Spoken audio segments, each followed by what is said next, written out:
गुरु प्यारी साध संगत जी, आज हम एक ऐसी घटना की कथा सुनने जा रहे हैं जिसने पूरी दुनिया की सोच बदल दी। वीडियो शुरू करने से पहले वीडियो लाइक करें और चैनल सब्सक्राइब कर दें ताकि ऐसी ही सीख भरी वीडियो आप तक पहुंचती रहे। और कमेंट करना न भूलें। एक सुबह गुरु नानक देव जी नदी में स्नान करने गए, लेकिन फिर 3 दिन तक वापस नहीं लौटे। लोगों ने सोचा शायद वे डूब गए, शायद कोई चमत्कार हुआ या शायद कुछ और रहस्य छुपा था। लेकिन जब 3 दिन बाद गुरु नानक देव जी वापस लौटे तो उन्होंने सिर्फ एक वाक्य कहा, ना कोई हिंदू ना कोई मुसलमान। ये शब्द सुनकर पूरी दुनिया चौंक गई। आखिर इन 3 दिनों में ऐसा क्या हुआ था? क्यों बदल गई थी गुरु नानक देव जी की वाणी? आज हम इसी अद्भुत रहस्य की कथा सुनेंगे। पहला अध्याय, तलवंडी की पावन धरती। आज से लगभग 550 साल पहले पंजाब की धरती पर एक छोटा सा गांव था, तलवंडी, आज जिसे हम ननकाना साहिब के नाम से जानते हैं। यही वह पवित्र स्थान है जहां गुरु नानक देव जी का जन्म हुआ। उनके पिता का नाम था मेहता कालू जी और माता का नाम था माता तृप्ता जी। बचपन से ही नानक जी दूसरे बच्चों से बिल्कुल अलग थे। जहां बच्चे खेलते थे वहीं नानक जी गहरी सोच में डूब जाते थे। कभी वे आकाश को देखते, कभी पेड़ों को और कभी नदी के बहते पानी को। ऐसा लगता था जैसे उनका मन किसी और ही संसार में रहता हो।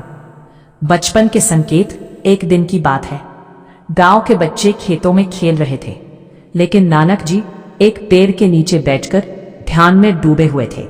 लोगों ने देखा कि उनके चेहरे पर एक अलग ही शांति थी, जैसे उनके भीतर कोई दिव्य प्रकाश जल रहा हो। धीरे धीरे गांव के लोग समझने लगे थे कि यह बच्चा साधारण नहीं है, लेकिन फिर भी दुनिया की नजर में वे बस एक बच्चा ही थे। पिता की चिंता समय बीतता गया।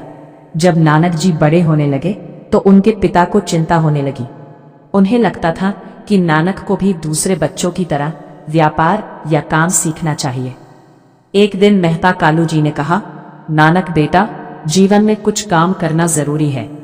तुम हमेशा ध्यान में क्यों बैठे रहते हो? नानक जी मुस्कुराए और बोले, पिताजी, मैं उस काम की तलाश में हूं जो कभी खत्म ना हो। पिता यह सुनकर और भी उलझन में पड़ गए।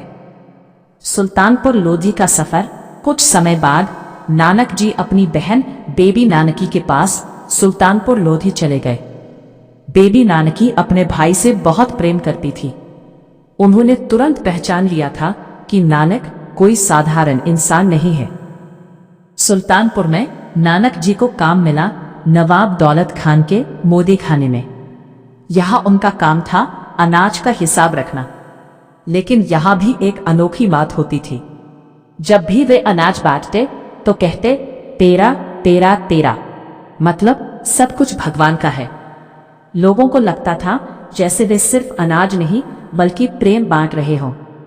सुबह का वो पवित्र समय, सुल्तानपुर लोधी में एक नदी बहती थी जिसका नाम था नदी बेइन। हर सुबह गुरु नानक देव जी इस नदी में स्नान करने जाते। उनके साथ अक्सर उनके प्रिय साथी भाई मर्दाना भी होते। मर्दाना रबाब बजाते और नानक जी ईश्वर का नाम गाते। वह दृश्य इतना पवित्र होता था कि लगता था जैसे पूरा वातावरण भगवान की भक्ति से भर गया हो। लेकिन एक दिन यही नदी एक रहस्यमयी घटना की साक्षी बनी। वो रहस्यमयी सुबह, एक सुबह आसमान हल्का हल्का उजाला हो रहा था। पक्षियों की आवाजें चारों ओर गूंज रही थी। गुरु नानक देव जी हमेशा की तरह नदी बेइन की ओर चले। भाई मर्दाना भी साथ थे। नदी के किनारे पहुंचकर नानक जी ने कहा, मर्दाना, आज तुम यहीं बैठकर रबाब बजाओ। मर्दाना बैठ गए और रबाब बजाने लगे। नानक जी धीरे धीरे नदी के पानी में उतर गए। पहले पानी टखनों तक आया, फिर कमर तक, और फिर वे धीरे धीरे गहरे पानी की ओर बढ़ गए। मर्दाना रबाब बजाते रहे, लेकिन अचानक उन्होंने देखा कि नानक जी पानी में गए पर वापस नहीं आए। अचानक मच गया हड़कंप। मर्दाना घबरा गए। उन्होंने इधर उधर देखा। नदी शांत थी, लेकिन नानक जी कहीं दिखाई नहीं दे रहे थे। वे दौड़ते हुए गांव पहुंचे और लोगों से कहा, नानक जी नदी में गए थे, लेकिन अब दिखाई नहीं दे रहे। ये सुनते ही पूरे सुल्तानपुर में हड़कंप मच गया। लोग नदी के किनारे दौड़े, कुछ लोग पानी में उतरे, कुछ नाव लेकर खोजने लगे, लेकिन नानक जी कहीं नहीं मिले। दुख और आशंका दिन गुजर गया, फिर रात आ गई। लोगों के मन में डर बैठ गया। कई लोग रोने लगे, कुछ कहने लगे शायद वे नदी में डूब गए। ये खबर जब बेबी नानकी तक पहुंची तो वे स्तब्ध रह गई, लेकिन उन्होंने एक बात कही, मेरा भाई डूब नहीं सकता, वह परमात्मा का दूत है। उनकी आंखों में आंसू थे, लेकिन विश्वास भी था। 3 दिन का रहस्य शुरू। पहला दिन बीत गया, दूसरा दिन भी गुजर गया, तीसरे दिन भी नानक जी का कोई पता नहीं चला।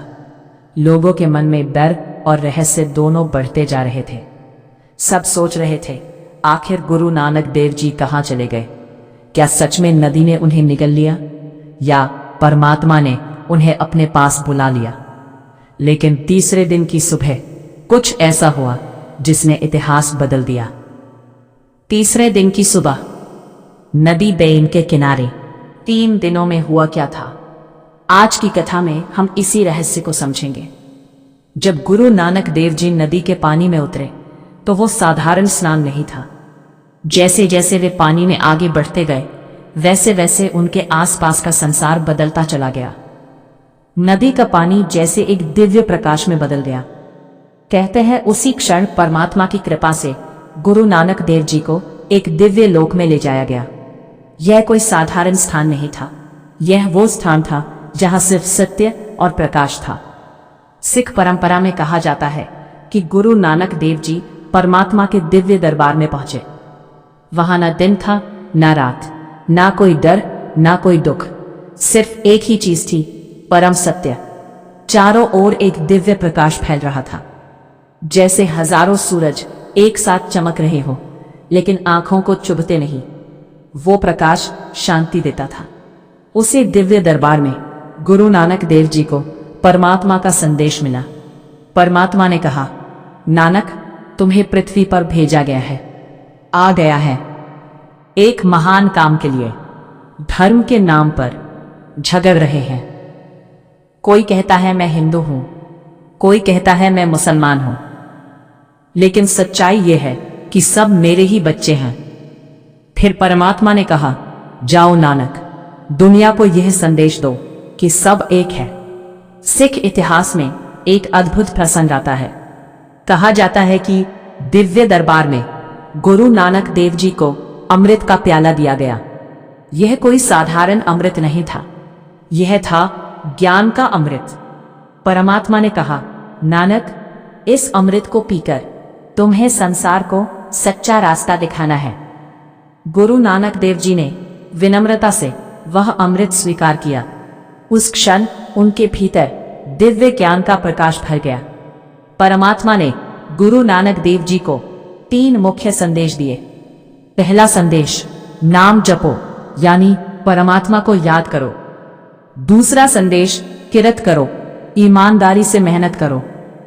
तीसरा संदेश, वंड छको, जो मिला है उसे बांटो। यही 3 बातें आगे चलकर सिख धर्म की नींव बनी। जब यह दिव्य अनुभव पूरा हुआ, तब परमात्मा ने कहा, नानक, अब वापस जाओ, दुनिया को सच्चाई बताओ। और उसी क्षण गुरु नानक देव जी फिर से नदी बेइन के पानी में प्रकट हुए। लेकिन अब वे वही पुराने नानक नहीं थे, अब वे दिव्य ज्ञान से प्रकाशित गुरु नानक थे।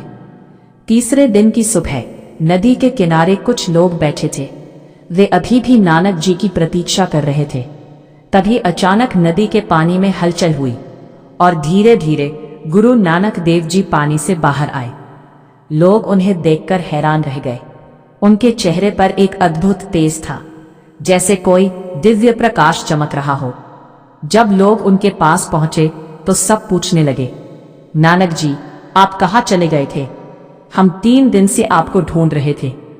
तब गुरु नानक देव जी कुछ क्षण चुप रहे और फिर उन्होंने कहा, ना कोई हिंदू, ना कोई मुसलमान। यह सुनकर सब लोग हैरान रह गए। नानक जी ऐसा क्यों कह रहे हैं? क्या वे धर्म को नकार रहे हैं? क्या वे हिंदू और मुसलमान दोनों को गलत कह रहे हैं? लेकिन असल में उनका संदेश कुछ और था।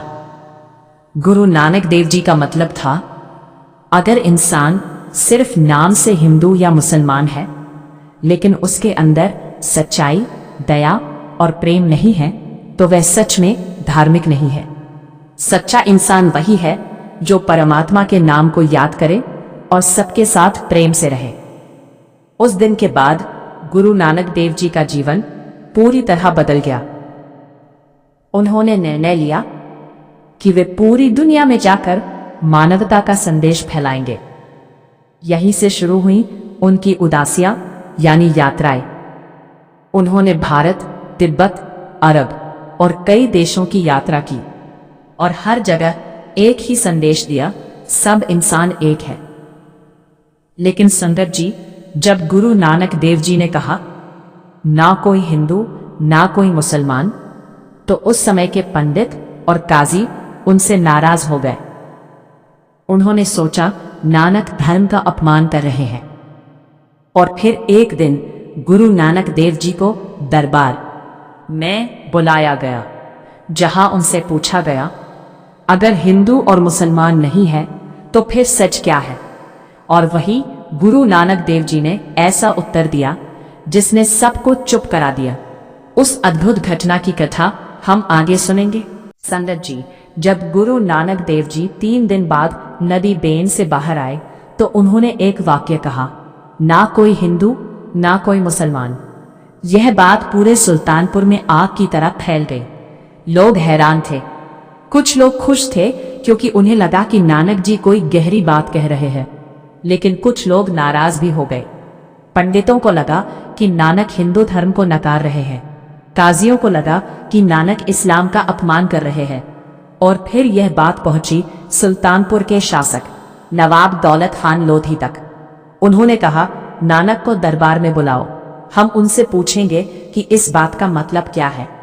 एक दिन गुरु नानक देव जी को नवाब के दरबार में बुलाया गया। दरबार में पंडित भी बैठे थे और काजी भी। सबकी नजरें नानक जी पर थीं।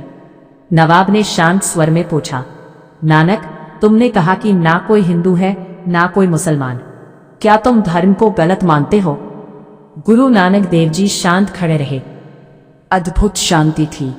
फिर उन्होंने धीरे से कहा, मैं धर्म को गलत नहीं कहता, मैं तो ये कहता हूं कि अगर इंसान सिर्फ नाम का हिंदू है या सिर्फ नाम का मुसलमान है तो वह सच में धार्मिक नहीं है। गुरु नानक देव जी ने कहा, सच्चा हिंदू वही है जिसके दिल में दया हो। सच्चा मुसलमान वही है जो ईमानदार और सच्चा हो। उन्होंने आगे कहा, अगर दिल में घमंड, लोभ और नफरत है तो इंसान चाहे हिंदू कहलाए या मुसलमान, वह सच में धार्मिक नहीं है। दरबार में गहरी शांति छा गई। दरबार में बैठे एक काजी को ये बात पसंद नहीं आई। उसने कहा, अगर तुम सच्चे मुसलमान हो तो हमारे साथ मस्जिद में चलो और नमाज पढ़ो। नवाब ने भी कहा, हाँ नानक, आज तुम हमारे साथ मस्जिद चलो। गुरु नानक देव जी मुस्कुराए और बोले, ठीक है, मैं चलूंगा। सुल्तानपुर की मस्जिद में सब लोग इकट्ठा हुए। सब नमाज पढ़ने के लिए खड़े हो गए। गुरु नानक देव जी भी वहां खड़े थे। जब नमाज शुरू हुई तो सब लोग झुककर इबादत करने लगे, लेकिन गुरु नानक देव जी शांत खड़े रहे। उन्होंने नमाज में कोई क्रिया नहीं की। नमाज खत्म हुई। काजी गुस्से में आ गया। उसने कहा, नानक, तुमने नमाज क्यों नहीं पढ़ी? गुरु नानक देव जी मुस्कुराए और बोले, मैं नमाज कैसे पढ़ता? यहां तो कोई नमाज पढ़ ही नहीं रहा था। यह सुनकर सब लोग चौंक गए। काजी ने कहा, ये कैसी बात कर रहे हो? हम सब नमाज पढ़ रहे थे। तब गुरु नानक देव जी ने कहा, काजी साहब, आपका मन नमाज में नहीं था। आप सोच रहे थे कि आपका घोड़ा घर पर सुरक्षित है या नहीं। यह सुनकर काजी चौंक गया, क्योंकि सच में वो यही सोच रहा था।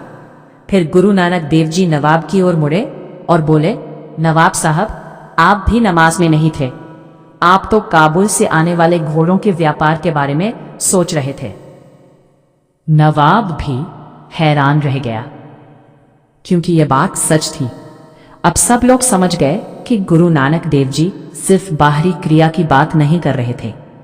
वे ये बता रहे थे कि अगर मन परमात्मा में नहीं है तो पूजा या नमाज सिर्फ एक दिखावा बन जाती है। उस दिन नवाब और काजी दोनों गहरी सोच में पड़ गए। उस घटना के बाद सुल्तानपुर के लोग गुरु नानक देव जी को एक साधारण इंसान नहीं बल्कि एक सच्चे गुरु मानने लगे। लोग दूर दूर से उनकी बातें सुनने आने लगे और हर कोई उनकी वाणी में सच्चाई महसूस करता था। लेकिन गुरु नानक देव जी जानते थे कि उनका संदेश सिर्फ सुल्तानपुर तक सीमित नहीं रहना चाहिए। उन्होंने तय किया कि वे पूरी दुनिया में जाकर मानवता का संदेश फैलाएंगे।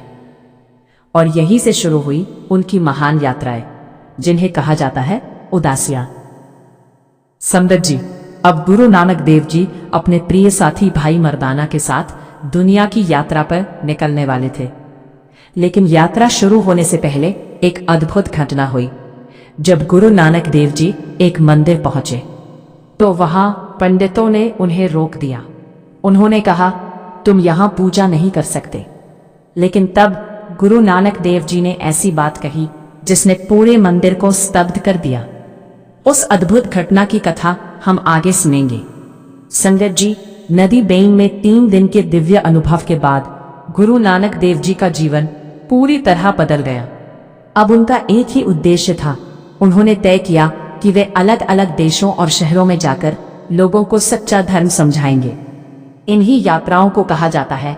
गुरु नानक देव जी अपने प्रिय साथी भाई मर्दाना के साथ यात्रा पर निकल पड़े। मर्दाना रबाब बजाते और गुरु नानक देव जी परमात्मा का नाम गाते। इसी यात्रा के दौरान एक दिन वे पहुंचे पवित्र नगरी हरिद्वार, और यही एक ऐसी घटना हुई जो आज भी इतिहास में प्रसिद्ध है। जब गुरु नानक देव जी हरिद्वार पहुंचे तो वहां बहुत बड़ा मेला लगा हुआ था। चारों ओर लाखों श्रद्धालु गंगा स्नान कर रहे थे। लोग दूर दूर से इस पवित्र स्थान पर आए थे। गंगा के घाटों पर घंटियों की आवाज, मंत्रों की ध्वनि और भक्ति का वातावरण था। सब लोग पानी में खड़े होकर पूर्व दिशा की ओर पानी अर्पित कर रहे थे। गुरु नानक देव जी यह सब शांति से देख रहे थे। उन्होंने देखा कि लोग हाथों में पानी लेकर सूरज की ओर फेंक रहे हैं। उन्होंने एक व्यक्ति से पूछा, भाई, तुम ये पानी क्यों फेंक रहे हो? उस व्यक्ति ने कहा, हम यह पानी अपने पितरों को दे रहे हैं।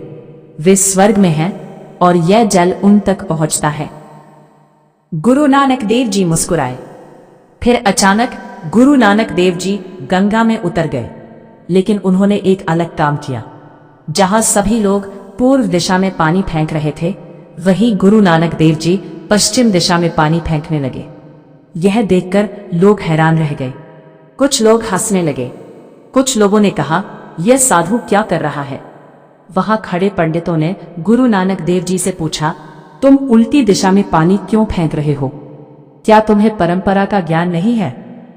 गुरु नानक देव जी शांत स्वर में बोले, मैं अपने खेतों को पानी दे रहा हूं। लोग और भी हंसने लगे।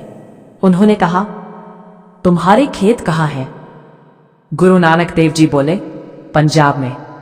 ये सुनकर लोग जोर जोर से हंसने लगे। उन्होंने कहा, अरे साधु, यहां से पंजाब तक पानी कैसे पहुंचेगा? तब गुरु नानक देव जी मुस्कुराए और बोले, जब मेरा पानी कुछ 100 किलोमीटर दूर मेरे खेतों तक नहीं पहुंच सकता, तो तुम्हारा पानी लाखों किलोमीटर दूर स्वर्ग में कैसे पहुंच सकता है? ये सुनकर लोग चुप हो गए।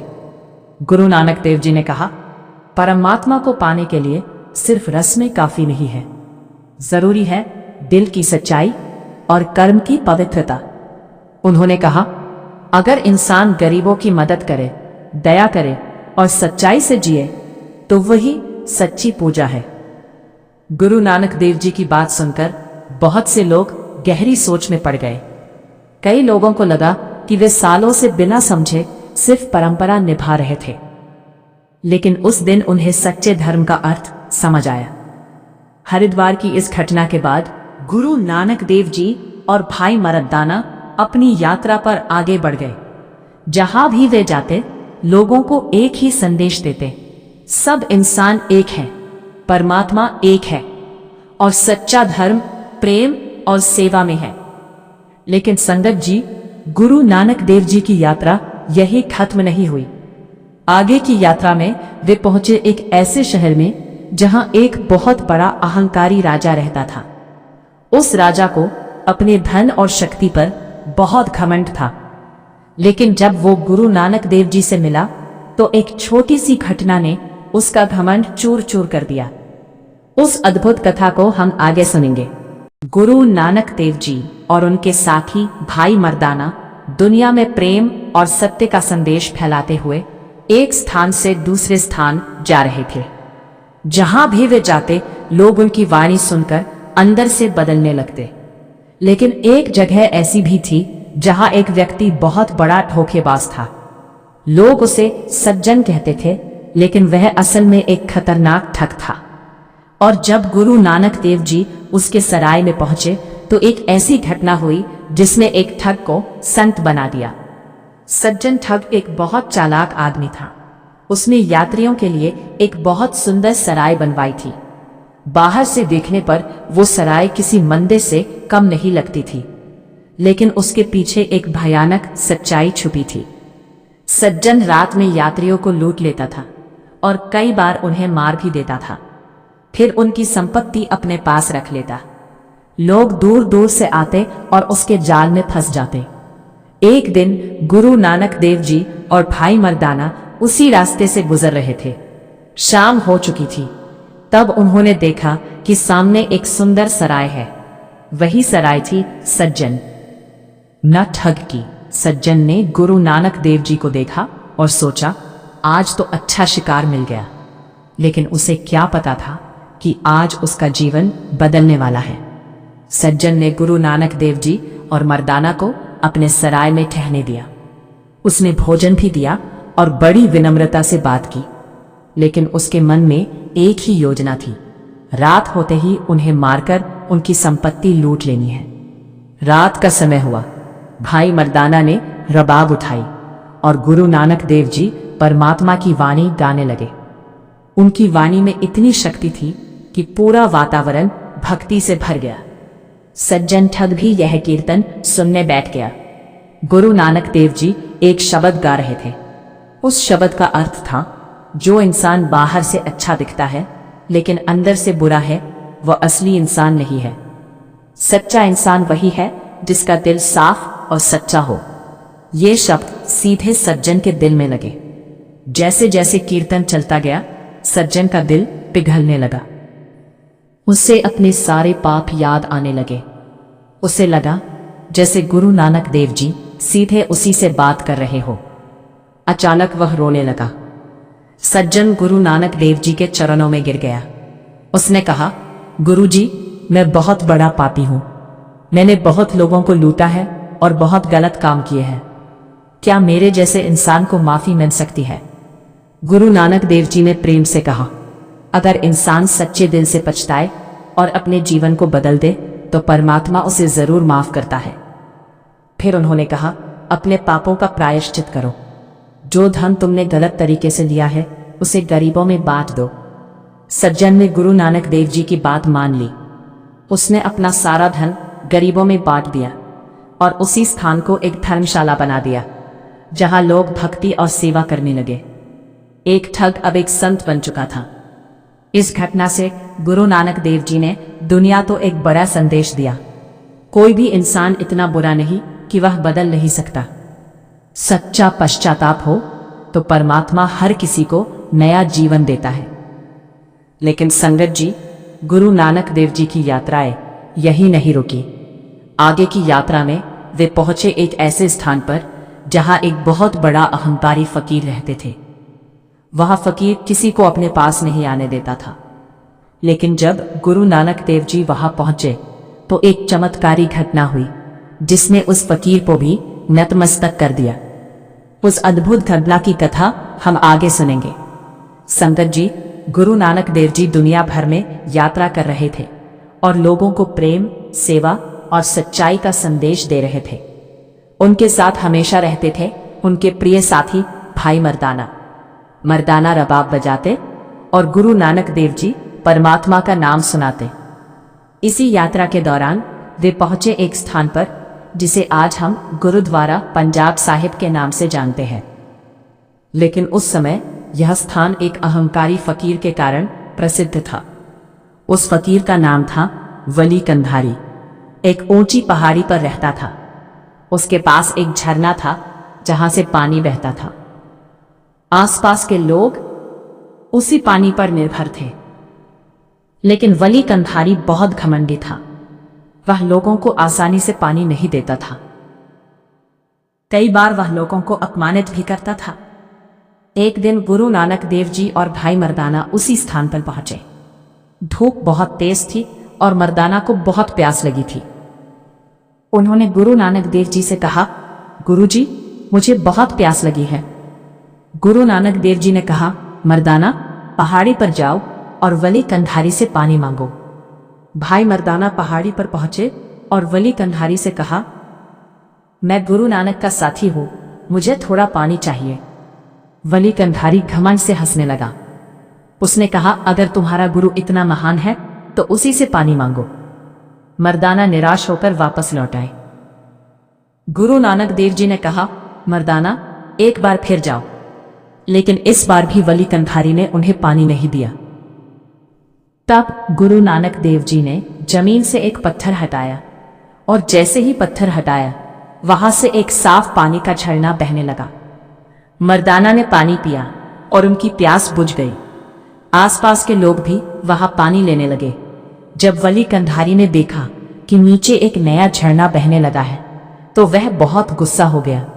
उसने सोचा, ये जरूर गुरु नानक की शक्ति है। गुस्से में उसने पहाड़ी से एक बड़ा पत्थर नीचे लुढ़का दिया। वह पत्थर सीधे गुरु नानक देव जी की ओर आ रहा था। लेकिन जैसे ही वह पत्थर गुरु नानक देव जी के पास पहुंचा, गुरु नानक देव जी ने अपना हाथ आगे कर दिया। पत्थर तुरंत वहीं रुक गया और उस पत्थर पर गुरु नानक देव जी के हाथ का निशान पड़ गया। आज भी वह निशान गुरुद्वारा पंजा साहिब में मौजूद है। यह चमत्कार देखकर वली कंधारी हैरान रह गया। उसे समझ आ गया कि गुरु नानक देव जी कोई साधारण व्यक्ति नहीं है। वो पहाड़ी से नीचे आया, नानक देव जी के चरणों में झुक गया। उसका घमंड पूरी तरह टूट चुका था। गुरु नानक देव जी ने कहा, घमंड इंसान का सबसे बड़ा दुश्मन है। अगर इंसान नम्रता और सेवा को अपनाए तो उसका जीवन पवित्र बन जाता है। वली कंधारी ने उस दिन से अपना जीवन बदल लिया। लेकिन संगत जी, गुरु नानक देव जी की यात्रा अब और भी दूर तक जाने वाली थी। एक समय ऐसा आया जब वे पहुंचे एक ऐसे शहर में जो उस समय इस्लाम का सबसे पवित्र स्थान माना जाता था। और वहां एक ऐसी घटना हुई जिसने सबको चौंका दिया।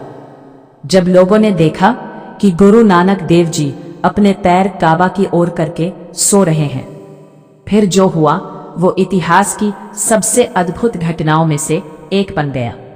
उस अद्भुत कथा को हम आगे सुनेंगे। संगत जी, गुरु नानक देव जी अपनी यात्राओं के दौरान दूर दूर तक गए। उन्होंने भारत के कई स्थानों के साथ दूसरे देशों की भी यात्रा की। उनका उद्देश्य एक ही था, दुनिया को यह समझाना कि परमात्मा एक है और सभी इंसान उसके बच्चे हैं।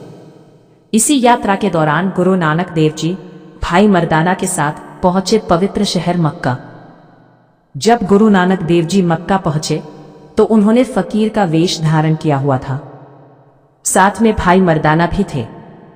लंबी यात्रा के कारण दोनों बहुत थक चुके थे।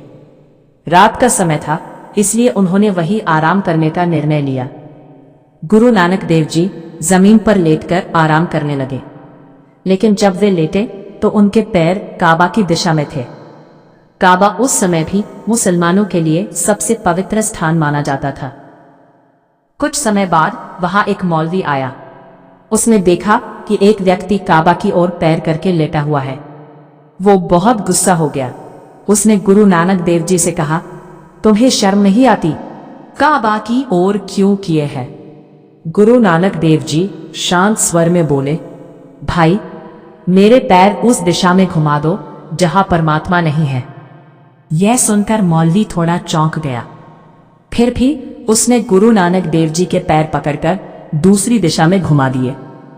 लेकिन जैसे ही मौलवी ने उनके पैर घुमाए, कहते हैं उसे ऐसा लगा जैसे काबा उसी दिशा में घूम गया। वह घबरा गया। उसने फिर पैर घुमाए, लेकिन हर बार उसे ऐसा ही अनुभव हुआ। अब वहां मौजूद लोग समझ गए कि गुरु नानक देव जी कोई साधारण व्यक्ति नहीं है। गुरु नानक देव जी ने कहा, परमात्मा किसी एक दिशा में सीमित नहीं है, वह हर जगह मौजूद है। अगर दिल साफ हो तो हर स्थान परमात्मा का घर बन जाता है। उस घटना के बाद बहुत से लोग गुरु नानक देव जी के पास आए। उन्होंने उनसे जीवन का मार्ग पूछा। गुरु नानक देव जी ने सबको एक ही बात सिखाई, परमात्मा एक है, सब इंसान बराबर हैं और सच्चा धर्म प्रेम और सेवा में है। नानक देव जी की यात्राएं सिर्फ चमत्कार दिखाने के लिए नहीं थी। उनका उद्देश्य था लोगों को अज्ञानता से बाहर निकालना और उन्हें सच्चाई का रास्ता दिखाना। लेकिन संगत जी, अब गुरु नानक देव जी की यात्राएं अपने अंतिम चरण में पहुंच रही थी। आखिरकार वे वापस लौटे पंजाब की धरती पर और वहीं उन्होंने एक पवित्र स्थान बसाया, करतारपुर साहिब। यही उन्होंने अपने जीवन का अंतिम समय बिताया। लेकिन जब उनके अंतिम समय का क्षण आया तो हिंदू और मुसलमान दोनों के बीच एक बड़ा विवाद खड़ा हो गया। उस अद्भुत और भावुक घटना को हम आगे सुनेंगे संगत जी। लंबी यात्राओं के बाद गुरु नानक देव जी वापस लौटे पंजाब की धरती पर। उन्होंने अपना अधिकतर समय बिताया एक पवित्र स्थान पर, जिसे आज हम करतारपुर साहिब के नाम से जानते हैं। यहीं पर गुरु नानक देव जी ने मानवता को अपने जीवन का अंतिम संदेश दिया। लेकिन जब उनके जीवन का अंतिम समय आया तो एक ऐसी घटना हुई जो आज भी लोगों को आश्चर्य में डाल देती है। मैं गुरु नानक देव जी एक साधारण जीवन जीते थे। वे सुबह जल्दी उठते, परमात्मा का नाम जपते और लोगों को उपदेश देते। वहां हर दिन कीर्तन होता था। लोग दूर दूर से आते और गुरु नानक देव जी की वाणी सुनते। यहाँ उन्होंने एक महत्वपूर्ण परंपरा शुरू की, लंगर, जहाँ हर व्यक्ति बिना भेदभाव के एक साथ बैठकर भोजन करता था। गुरु नानक देव जी हमेशा 3 बातें सिखाते थे। नाम जपो, परमात्मा को याद करो, किर्त करो, ईमानदारी से मेहनत करो, वंद छको, जो मिला है उसे दूसरों के साथ बांटो। इन्हीं 3 सिद्धांतों पर सिख धर्म की नींव रखी गई। समय बीतता गया। जब गुरु नानक देव जी को लगा कि उनका पृथ्वी पर समय अब पूरा होने वाला है, तो उन्होंने अपने उत्तराधिकारी का चयन किया। उन्होंने चुना गुरु अंगद देव जी। गुरु अंगद देव जी बहुत विनम्र और सेवाभावी थे। गुरु नानक देव जी ने उन्हें सिखों का अगला गुरु बनाया। एक दिन गुरु नानक देव जी ने अपने शिष्यों से कहा, अब मेरा समय पूरा होने वाला है। ये सुनकर सब लोग दुखी हो गए। लेकिन गुरु नानक देव जी शांत थे। उन्होंने कहा, मृत्यु से डरना नहीं चाहिए, ये जीवन का एक स्वाभाविक हिस्सा है। जब ये खबर फैली कि गुरु नानक देव जी अब इस दुनिया से जाने वाले हैं, तो वहां हिंदू और मुसलमान दोनों समुदाय के लोग इकट्ठा हो गए। हिंदू कहते थे, हम गुरु जी का अंतिम संस्कार हिंदू रीति से करेंगे। मुसलमान कहते थे, नहीं, हम उन्हें दफन करेंगे। दोनों के बीच बहस शुरू हो गई। गुरु नानक देव जी ने सबको बुलाया और कहा, तुम लोग झगड़ा मत करो। फिर उन्होंने कहा, मेरे शरीर के एक तरफ हिंदू लोग फूल रख दो और दूसरी तरफ मुसलमान लोग फूल रख दो। सुबह देखना, जिसके फूल ताजे रहेंगे वही मेरी अंतिम क्रिया करेगा। सब लोग मान गए। रात बीत गई। सुबह जब सब लोग वहां पहुंचे तो उन्होंने देखा कि गुरु नानक देव जी का शरीर वहां नहीं था, सिर्फ फूल पड़े थे। और सबसे आश्चर्य की बात, दोनों तरफ के फूल ताजे थे। लोग समझ गए कि गुरु नानक देव जी आखिरी बार भी उन्हें एक ही बात समझा गए, इंसान अलग अलग धर्मों में बट सकता है लेकिन परमात्मा सबका एक ही है। गुरु नानक देव जी का जीवन हमें सिखाता है, सच्चा धर्म प्रेम में है, सेवा सबसे बड़ी पूजा है और परमात्मा हर जगह है। उनकी वाणी आज भी लाखों लोगों को सही रास्ता दिखा रही है। संगत जी, गुरु नानक देव जी की ये कथा सिर्फ इतिहास नहीं है, ये हमें याद दिलाती है कि अगर इंसान प्रेम, सेवा और सच्चाई को अपनाए तो दुनिया एक बेहतर जगह बन सकती है। अगर आप भी गुरु नानक देव जी की शिक्षा में विश्वास रखते हैं तो कमेंट में लिखें, वाहे गुरु जी का खालसा, वाहे गुरु जी की फतेह।